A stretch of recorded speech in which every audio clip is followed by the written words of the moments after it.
জয় Hind.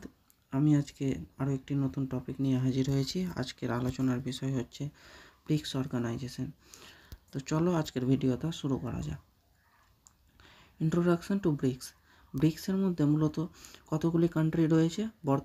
Country রয়েছে 10টি, কিন্তু এখানে ফাউন্ডিং কান্ট্রি বলতে গেলে যে সময় ব্রিক্স গঠিত হয়েছিল বা মূল কান্ট্রির সংখ্যা কিন্তু 10টি নয়। মূল কান্ট্রির সংখ্যা হচ্ছে মূলত 5টি: ব্রাজিল, রাশিয়া, ইন্ডিয়া, চায়না আর সাউথ আফ্রিকা। যেখানে ফরমেশন যখন হয় ব্রিক্স, তখন এখানে কান্ট্রির সংখ্যা ছিল মূলত চারটি কান্ট্রি। তখন এটার নাম ছিল ব্রিক। 2006 সালে ব্রিক গঠন করা হয়েছিল। পরবর্তীতে সাউথ আফ্রিকা 2010 সালে এর মধ্যে অন্তর্ভুক্ত হয় এবং এর নাম পরিবর্তন হয়ে হয় ব্রিক থেকে ব্রিক্স। এর মধ্যে যে সকল কান্ট্রিগুলি রয়েছে: ব্রাজিল, রাশিয়া, তারপর India, China and south Africa. তারপর এই ব্রিক্স কান্ট্রি মূলত গ্লোবাল জিডিপির কত শতাংশ হোল্ড করে? গ্লোবাল জিডিপির 30% হোল্ড করে এই ব্রিক্স কান্ট্রিগুলি। এর পপুলেশনের সংখ্যা কতগুলো? গ্লোবাল পপুলেশনের মূল 40% হচ্ছে ব্রিক্স কান্ট্রির পপুলেশন সংখ্যা। এখানে আরও একটা কথা বলে রাখা ভালো যে এখানে মূলত এখন 5টি কান্ট্রি নেই, এখানে কান্ট্রির সংখ্যা বেড়ে 10টি হয়ে গেছে। কি কি যোগ হয়েছে মূলত ইরান, ইথিওপিয়া, ইজিপ্ট, তারপর হচ্ছে যে ইউএই, এবং লাস্ট যে কিছুদিনের মধ্যে যোগ হলো সেটা হলো ইন্দোনেশিয়া। তো এখন যদি প্রশ্ন হয় যে নবনির্বাচিত কান্ট্রির সংখ্যা কি, তখন হবে ইন্দোনেশিয়া। তারপর পরবর্তী হচ্ছে গ্লোবাল পলিটিক্সে ব্রিক্সের ভ্যালু কি। ওয়েস্টার্ন কান্ট্রিগুলো যেমন তারা ওই IMF, ওয়েস্টার্ন ডেভেলপমেন্ট, ওই যে গ্লোবাল ব্যাংক যেগুলো আছে, যেমন ওয়ার্ল্ড ব্যাংক, IMF, এগুলোর উপর যেমন হোল্ড করে থাকে, তেমনই ওই কী বলে ওই সব থেকে বাঁচার জন্যই মূলত ব্রিক্সও নতুনভাবে তৈরি করেছে তাদের ব্যাংক। যে ব্যাংকটা হলো NDB, নিউ ডেভেলপমেন্ট ব্যাংক। এটা মূলত গঠন করা হয় 2014-তে। এর এম কি হলো? এর এম হলো যে ব্রিক্স কান্ট্রির মধ্যে এক সচ্ছলতা বজায় রাখা, অর্থাৎ যে কান্ট্রিটি অর্থনৈতিক দিক থেকে সেই কান্ট্রিটিকে আবার তাদের সঙ্গে একই সঙ্গে তুলে ধরা।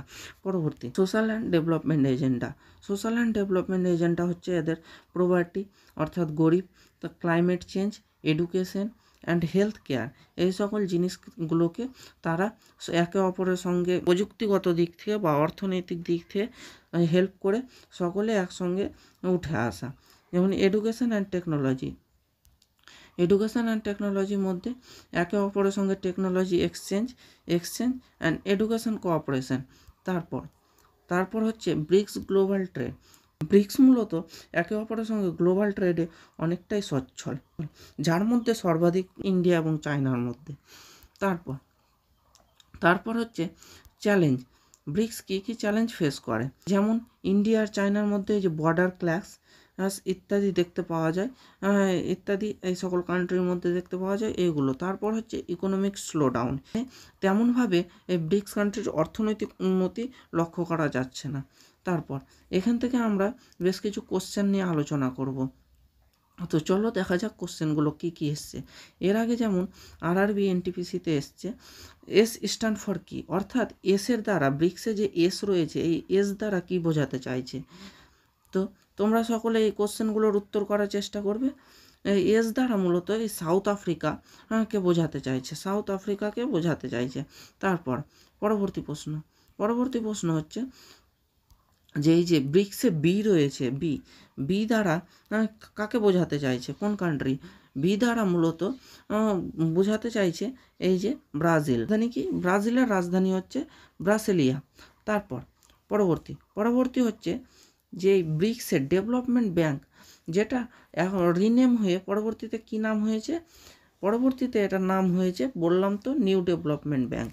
তারপর কততে এটা নিউ ডেভেলপমেন্ট ব্যাংক হয়েছিল? 2014-তে। তারপর পরবর্তীতে এর মধ্যে কোন দেশটি ব্রিক্সের অন্তর্ভুক্ত নয়? South Africa, Sri Lanka, Brazil, India. কোনটি হবে? এখানে হবে মূলত এই যে শ্রীলঙ্কা। তারপর আজকের মতো এইটুকুই। দেখা হবে আবার পরের কোনো নতুন টপিক নিয়ে। ততক্ষণের জন্য ভালো থাকবে। ধন্যবাদ।